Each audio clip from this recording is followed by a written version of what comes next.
আসসালামু আলাইকুম, সবাই কেমন আছেন? আশা করি সবাই ভালো আছেন। চলে আসলাম নিউ একটা ব্লগ নিয়ে। আজকে কলা দিয়ে ইলিশ মাছ রান্না করব। চলেন দেখে আসি কিভাবে রান্না করি। সবার রান্নার ধরন এক না, আমারটা আলাদা, আপনারটা আলাদা। চলেন দেখে আসি আমি আজকে কিভাবে রান্না করি। এখানে 3 পিস মাছ নিয়ে নিয়েছি। কলাগুলো কেটে হলুদ দিয়ে ভিজিয়ে নিয়েছি, কালো না হয়। এখানে কলার চোকলা ভর্তা বানাবো, কলার চোকলাও ধুয়ে নিয়েছি। মাছ ভাজা শেষ।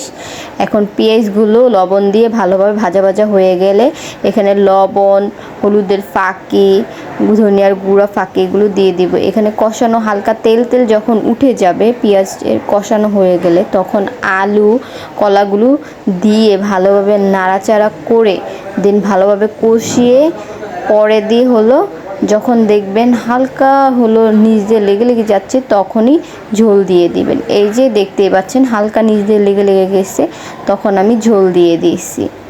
ঝোল দেওয়া শেষ, মাছগুলো দিয়ে দিয়েছি। এই যে দেখতেই পাচ্ছেন আমার ফাইনাল লুক। তরকারিটা অনেক মজা হয়েছিল। এখানে কলার চোকলা আগে ভর্তা বানানোর জন্য সিদ্ধ করে নিতে হবে।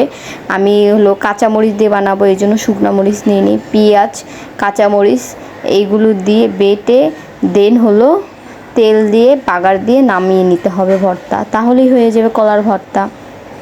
মাদের জীবন জানেনই তো কীরকম হতে পারে।